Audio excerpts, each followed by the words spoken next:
Here we are, back online. Here it is again. Today I'm deciding to do actual content for once. I will be talking about something that I've noticed there's a huge lack of online right now. I'm very surprised about this. Not many content creators that are playing Once Human are even talking about the plot or storyline of Once Human. And to be honest, to be fair, I understand why. I totally understand why. It's fucking confusing. It doesn't make sense. It feels like there's like glaring holes and issues in the plot, or they just kind of like, we're trying to intentionally, well, not intentionally be vague, but we're just like saying very vague general things and stuff like that without actually having an idea what we're talking about. So every single interaction, in my opinion, that I've had with most of these characters and NPCs have felt like they've just brought up more questions and answers for everything, right? I've been playing this game for about 60, 70, 80 hours now, and I still don't know what the fuck is going on in the storyline until today, really, because I decided to go do a deep dive into what is available in the information, using both sources from the company that makes this game, as well as some stuff from the game itself. Now, the first part I'm about to read is taken from the official, what do we call it? The official site. I guess it's not the official site, it's a wiki site or whatever. But it says here that after a mysterious silver door opens, I'm assuming it's similar to the door that opened up that dropped us out into the world, a catastrophe struck our world, spreading stardust, pollution, and transforming life forms. For 30 years, humanity struggled to survive, but now you woke up. You are one of, and now, before I finish this sentence, I have to be clear, there are variations in either the translation or in names of certain things that are found in the game versus some of the things that I found online. One of those things being what they call us, I guess, the character. The game calls us metahumans, while the pieces of information I keep finding online call us Beyonders, right? It could be, like me and my other friend had hypothesized, that it's just a translation thing, you know, because this game is, I think it's Taiwanese or Korean, it's one of the others, one of those two. So that might be the issue, or I also do know that this game has been in development in at least beta for about a year. It could be stuff that had to deal with things before that. So, our information before the official release of this game. You are one of the Beyonders, extraordinary individuals fighting to reclaim and heal the world. Starting from desolation, you gather resources, cleanse the polluted land, and retake human civilization. Now, the next portion of what I'm going to be talking about involves the different clans that are in this game. Some of these clans I have not run into yet. I'm still in the process of doing the storyline. I have decided to jump into this and spoil some of the things for myself, because I realized that no matter how much more I play this, the game itself isn't going to be clarifying it enough to me. At least not in the way that I'll be able to process any of this information, so I feel like this is the better way to approach this. The clans. The first clan is the one that we all know about, is the very first one that we're pretty much introduced to, Rosetta. Rosetta apparently was a tech giant back in the pre-apocalypse era that was obsessed with radical research, causing and continuing the world's collapse with secret technologies. They researched shit having to deal with stardust and all this other stuff, and they were trying to figure out what kind of things it could do, and some of those things had to deal with trying to open up portals at different dimensions, particularly one that I will briefly talk about later called Heterospace. Now for the next clan, which is the second clan you're basically introduced to, is the Mayflies. They're rebel Beyonders, or some metahumans, and techies fighting against Rosetta. Though few in number, they are humanity's protectors. They were created by, well, not the Mayflies itself, the organization, but the metahumans, or the Beyonders, were created by Rosetta. And it seems like they were rebelling against all their bullshit. So the next few clans you might not have heard of yet if you had just started playing. I won't spoil too much about them, especially since the fact that I am not completely aware of them myself yet. So the third one is a clan called the Column. The Column hides out up in the north of the map, right, where all the snow is, and they are aiming to rebuild a new world order from their military camp that they call Icarus 1. The fourth one is Furogaku, and I'm sorry if I butcher that pronunciation. I'm terribly sorry. Furogaku Gumi, wealthy and secretive, from the Far East, now a powerful faction sheltering survivors. Right? So, when it says from the Far East, I know what it means Asia, right? It doesn't mean it's out on the east side of the map, being that we start off on the east side of the map, and I still have not seen it. So I'm not too sure where they might be hiding out in the game, but that's for us to discover. The fifth clan that there is called the Union, industrial survivors in the Gobi Desert. They're armed with heavy weaponry and defending their resource-rich territory. So I'm assuming out west is a desert. So, as a matter of fact, let's take a look at this map. You can see that most of this map is covered in a fog of war, but I can tell that there is definitely snow-capped mountains up here, and something that looks like arid dryness out west. So, which should be very interesting to explore, that's for sure. And the last clan, which I have run into already, and you will run into them around the second or third area of the game, which they're called the Vultures. They kind of look like Mad Max characters.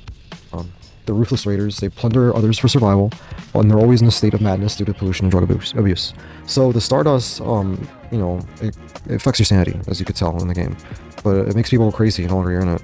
And I'm assuming that the longer you're in it, eventually you'll become like some of those deviated, those lost souls. Like they're kind of like zombies, just wandering around doing whatever.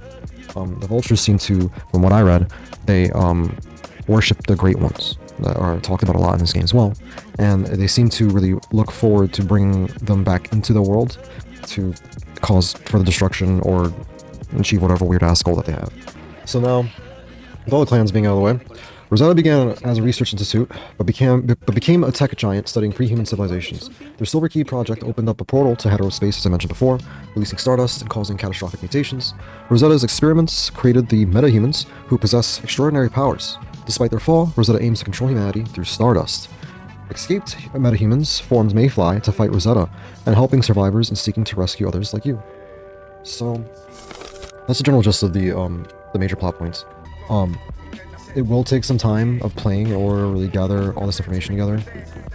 And to be honest, from what I've seen, this extra shit doesn't really provide much light on the going-ons in this game. It seems like a lot of the monsters at each of the monoliths are considered to be the Great Ones, summoned here by Rosetta, right? Why did they do this? It beats me. I've really tried hard to find as much information as I can about this plot, and it just doesn't seem to exist. So, you know, I would love it for anyone who can find more information to send it my way, and I'll definitely make a more complete compiled video explaining all these things, because I am interested. I'm curious. I get confused all the time. I run into random characters wondering how did this happen? Are they human? Like the TV guy who has like a TV head. Like, is he human? I don't know. I'll never know. I don't remember those plush things being on the side of this vending machine. It doesn't do anything. Alright, so now the plot's out the way. I want to talk about important stuff starting the game. Right? Starchrome. This. Save it. Save it. Don't spend it on fucking the whack-a-mole llamas. Alright? Unless you really like gacha Pong or whatever. If you really like wasting your time, go ahead and do it that way. But you can quickly get some powerful weaponry fast if you just save it. They give us so much right off the rip. So much free stuff. And a lot of different ways to get more free stuff, right? So whenever you save up to like, I think the first purple weapons are around 2,000 on this side. Let's see. So that's the gacha. If you go to the machine, if you don't know how to do this, the machine, you press F, make a wish, goes a gacha, while the G is the blueprint shop, right? The blueprint shop is where the gold is at. So, yeah, it's about 2,000 for purple weapons, 8,000 for the gold weapons, right? Save them up. I started off with the purple weapons, but I ended up getting enough to get the gold. I got the gold pistol, and I don't regret it. You could also get clothes this way. Some really sick looking shit too, I'm not gonna lie. So this is something that you're interested in, you should definitely go this route, right? If you want, I mean, of course you're gonna be interested, you better be interested in having the best weaponry and firepower in order to get through things really quickly. So, and I'll show you why this also should be the way that you go about this really quickly. So, another thing that's important is, when it comes time to make a base, right? You want to find a place that is near a plentiful amount of resources, right? You want to find a spot that has iron, that has copper, that has tin, that has food growing, that has water, and has open spaces near a road, right? So this spot that I'm at, I feel like it's perfect. Just map reload. I'm out in by the Iron River region, over here, really close to the Winding Ridge frontier, just down the road. It's right next to this little town-looking area. That's called Ripley Market. What's great about this is that you also want not just resources, but you want an area that you could raid all the time that drops vanadium crystals, right? You might like the idea of having beryllium crystals, because I know that the tier 2 weapons have beryllium, but to be honest with you, you don't have to wait that long to go for that shit. I was already getting this stuff over here I had a place like right here, essentially, that drops vanadium crystals for tier 3, because you can get, I guess you can't use tier 3 weapons until you reach level 20, but you're going to be getting there pretty fast, right? Unless you really want to use a weapon like this, a tier 2, because you're not at a high enough level, then brilliant crystals is totally great, right? And you can get brilliant crystals in the second area of the game when you follow the storyline. However, vanadium crystals are going to be where it's at, where you get your weaponry up to like almost 1,000 damage per shot, and you got these little gas station auto repair looking spots. Usually, if you look on the map, it'll show like a little double house icon, and if you hold control, you can see what kind of things it drops, right? It drops fiber, it drops random scrap, and this drops vanadium crystals, right? As well as crops sometimes, you get food. But this right here is where I not only got a lot of good stuff like the vanadium crystals, right? But I also got a lot of random bits of furniture, right? Just to make my house look nice, and stuff that could also be practical in a sense, right? If you look in, and I had like a lot of good luck with this, dumpsters. If you ever see a dumpster, always look, always look. Not only do they drop a ton of scrap, but they also randomly drop cool bits of furniture like this smiley face neon sign that I have, right? It also dropped the air conditioner as well as the canned beef sign, and I have like another sign out here, that breakfast bar sign up there. So, yeah, you try looking through places looking for a place like this in order to settle your base at. Now, when it comes to building a base, right, I'll just show you the interior and why I set it up the way I did. The whole house, if you take a look on the outside, is pretty basic in terms of like how it looks when it comes to a house, right? It's a box shaped for the most part, with a little like alcove that extends up that way, right? And I have a lot of balconies as well for a good reason too. So, first floor, for practical reasons, right, and also to save time, I have all the things necessary for both crafting and the deviations, right? So, I'm going to be using this base mostly for this, right? Keep everything, your workbench, your furnace. This is why I like the way I have this set up, because I'm usually making stuff for both of these benches, and just have them right next to each other. I don't have to travel that far. The kitchen area is a little tucked away because I don't use it that much, right? I also have the deviations in this corner in the alcove, right? This is purposeful. This alcove serves multiple purposes on each floor. The first one is to have deviations and house them, right? These lights increase the mood of most deviations, and each deviation has a preference for their own different light, but if you have them in a small section like this, with each of the lights pretty close to each other, they will, it will affect each and every deviation you have here. And it also produces a cool effect where, like, essentially the cross sections of the colors create other colors, so you'll see like a pink and a yellow and stuff like that in there, which is, aesthetic amazing. I like it. They're also in this section, when you comes time to powering and running electricity in your house, you want to think about how you place everything, because you don't want just a bunch of random wires flying all over your house. It's going to drive you crazy. Even though you can hide it, it's going to drive you crazy, and it's going to be very difficult for you to have to rewire things in case you have to.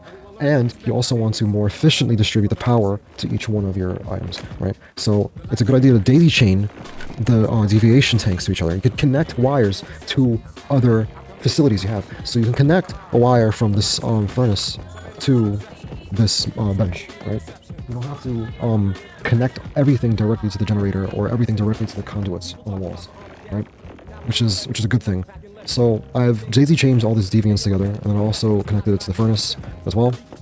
And these deviants, I think, are connected directly on the outside to an electric pylon, as well as the other benches that require electricity on the first floor. They're all connected to this electric pylon that's switchable. I can turn on and off whenever I need to. I have two pylons, one for my defense systems when it comes time to harvest stardust resonation, and the first one, as I said, for all my crafting, for the general supply of the house. So, as I said, everything there is connected to that pylon, and I kept all the electricity on one side, just to make sure all these wires aren't flying all over the place, right? Now, I have to get into not first person, free camera mode in order to show you this. The generators, all of them, are on the top level, right? In the alcove on the top level. As I said before, this alcove serves multiple purposes, not just for deviations. All the power goes straight up here for ease of access and organization as well. All of these wires from the pylons, the generators, essentially they make it really easy to place the pylons down and then run wires from the generators to each pylon. So if you have 4 generators, there's going to be 4 wires to one pylon, 4 wires to the other pylon, right? And then all the other wires from the facilities to the one pylon, all the wires from the defense systems to the other pylon. Okay. So this is for the first floor and the electricity outside. So the second floor, the real purpose of the second floor is for storage, for the minuscule amount of storage that I have for now. I will be moving storage to the top level eventually once I need more, but as of now I don't really need much. The main functional purpose for the second floor, and especially for this alcove, is to sleep. It's just a bedroom. And the second purpose is for a place to put all your decorations and cool shit that you want to display. Second floor is just for fun. It's also to create enough distance from the field resonation machine. I don't know what to call this. This is the Starchrome machine. Yeah, that thing. The yellow machine that you get like early on when you start. You want to keep that away from the ground for a specific defense purpose. But that's it for the second floor. The third floor, I was saying, here's a machine I was just talking about. Stardust Resonant Filter. This is on the third floor, furthest away from the ground, and so it could be the hardest to reach for the monsters when they come in, right? There's a balcony on one side. This is for defense purposes, so once you are defending the machine, you could shoot enemies that are on this side, on both on the front house and on the right side of the house, as well as the back side of the house. And then you have this section, which is meant to house the rainwater collection system that you have. You have to have an open spot on the roof. You can't be covering the roof, otherwise you won't be able to get your rain. Same thing with the generators, they're going to be right here. I used to have this open. It used to look the same as that side, but after running the resonant filter a couple times, I noticed that I have to protect this shit a little bit better because they're going to be trying to, the ones that have range projection will be trying to throw attacks to the top of the house, and it'll hit everything else first before it'll hit the resonator. So this is going to create a barrier to prevent the generators from getting hit again, as well as the rain collection. But if you have to come out on this side to shoot, you could just open up the window and hop onto the balcony, and you have sight here, right? And even if this is not enough, right, because I know it's not enough, especially sometimes in areas that have a lot of trees, like where I'm at right now, you want to just have a skylight window here so you can hop onto the roof and really get full view of both the front and quick access to the back side of the house to have a greater range of defense and shots. This is the total house setup, so I'm going to go to the defenses around the outside as well. And I've already tested this a couple times, it works. It works even for enemies up to my level, which was around 25 at the time I had done it. I'm 28 right now, but the enemies are around 25 in terms of their difficulty. So, I have in the front two high-rise fortifications with a shotgun turret on each, right? The shotgun turrets are facing each other because usually these enemies come running in from the front this way, and they get funneled into this, where there's also traps laid out. So I got the spike trap, the gravitational grip to slow them down, as well as a fire trap to start bringing them. And as if they're stuck in those traps, the shotguns will just be pummeling them, you know, shooting at them as they come through. The general wall around it is essentially like a square shape, and each of the corners of the square have platforms on it with mounted machine guns, right, the rifle turrets. These have a little bit more range than the shotguns, which is why I have it like that. I also have extra platforms, not just for you to jump on, but to also put more turrets later on. I haven't had put it yet, but so far it doesn't seem like I need it that much. I do need to up the defense on this side of the house, and probably as well as this side eventually. But the wall surrounding it also has the sandbag wall surrounding as well to create an extra little cushion barrier for these guys. It works very well. The only issue I have had so far is I've had this wall explode and get broken. So what will be a good idea too is to have the same type of setup of gravitational grips and fire traps on these general sides, as well as, if you have the space and the facilities to be able to do it, extra shotgun traps. Just same thing on each side. The way I have the wires set up too is most of them are connected to each other, so most of the turrets are just daisy chained into each other to funnel that electricity through, instead of having it all connected to the generators.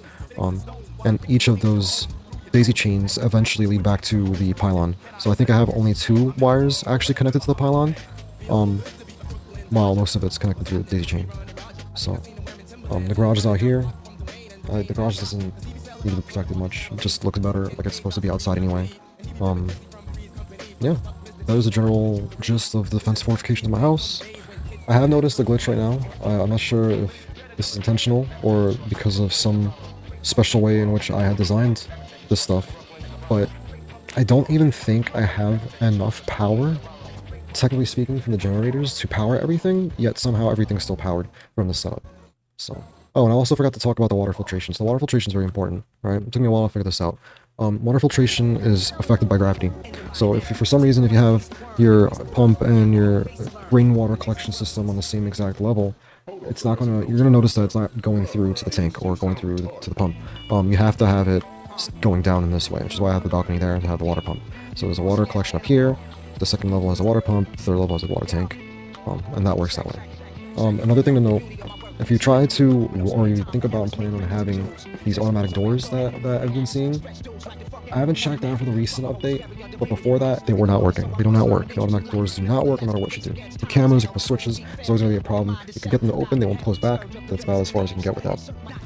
So, another important thing I want to go over is how to get energy links. I noticed that, recently, they handed out a lot of mimetic ciphers. I have 54 right now, but before I had like 90 or something like that.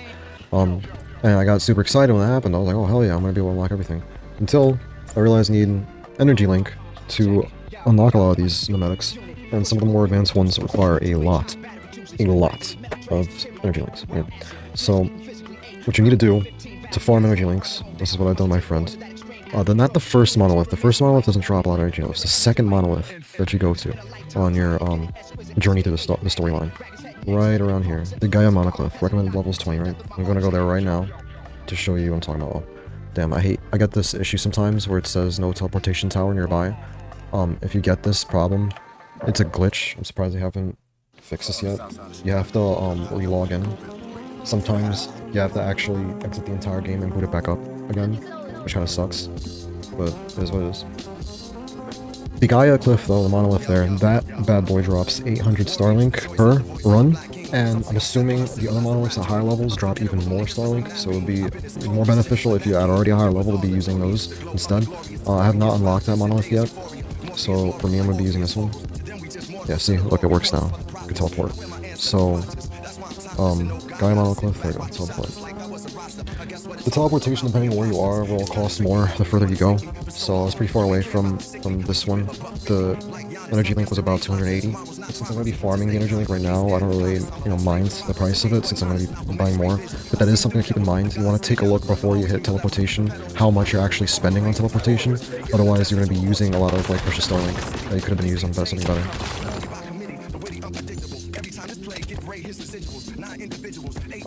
My guy's hungry. Let me take one of these guys. Food is important when you take a look at what kind of bonuses they'll give you. So each type of food provides different stuff. Some food provides everything. Hydration, like when I just had the canned peaches, provide hydration and fills your hunger up. Double whammy right there. And some of them also provide extra types of bonuses. Like this one gives you a HP boost, right? I do wish that pure water compared to regular water, distilled water, or whatever, would give you more of a hydration boost, but it's both the same. They're both the same exact thing overall. So let's heal up. So also another thing too, when you're running the monoliths, in order to get the maximum amount of rewards possible, you need those collectors. I'm pretty sure that's what it's called. They look like, they kind of look like the activators, things that heal you. But you need them in order to actually get the reward. Yeah, they do. Run this with your friends too. Your friends, if you do decide to run it with your friends, they don't have to be at the monolith in order to run these things. You could just be you. You don't have to have everyone there. It saves everyone the trip as well if you do that. You don't have to spend energy link on teleporting to you, which is great. So they essentially just choose who's going to be there while everyone just waits at base. Another benefit of doing that too is if you guys are running this over and over again, if you run out of ammunition, or if you guys need something, one of you guys could be at base already. You could just back out, have that guy get that stuff, get into this, and they could drop it for you in this little area before you begin. Once you get these purple weapons and these gold weapons, which I emphasize, you start saving the star comb for that right away. You need these type of weapons because you can get through these type of battles really fast, right? So for example, if I use this sniper rifle, each one of these things explode on one hit. And my criticals do an added explosion damage after the fact, right?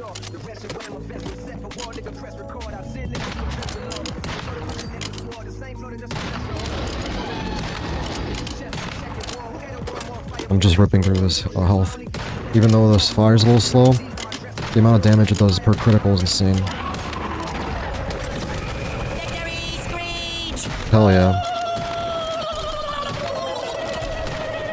My aim is a little off right now, especially since the lag is kind of kicking in for some weird reason. And I know that the lag is on the Vita side and the GeForce, so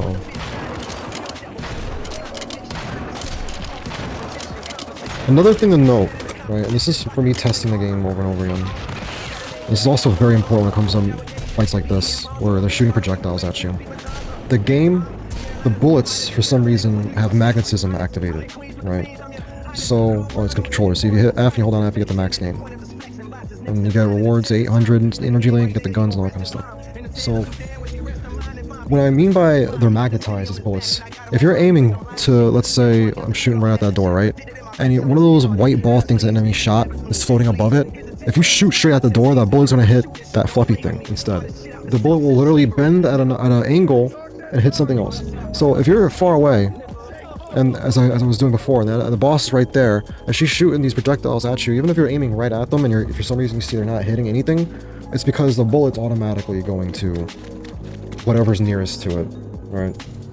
It's very frustrating. I hope they do fix that. I feel like that would work in games that aren't first-person shooters that much, I guess. I don't really understand why they would do that at all, to be honest with you.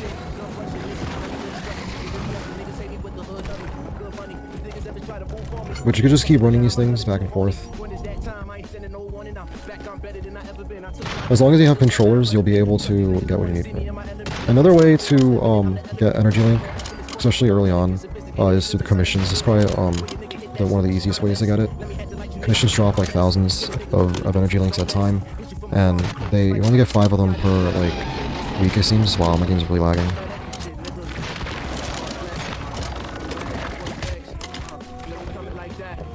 See, what I also don't understand is that, yeah, there's magnetism in these bullets, but they don't work if you're, like, doing it. It doesn't magnetize at the hip. It only magnetizes at range for snipers and stuff.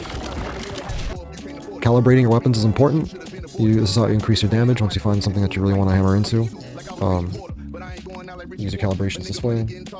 You also find your mods, which you can access in your gears. You right-click on your weapon, click on the mod right there. You right-click on the mod to enhance it. I've already enhanced this one to maximum. You do the same thing with your clothes, and all that stuff. I need to get better armory. I've been focusing heavily on the weapons, because I just want to kill things as fast as possible. So, it works very well. And yeah.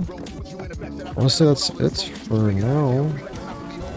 Let's see if there's anything else important for me to worry about. Well,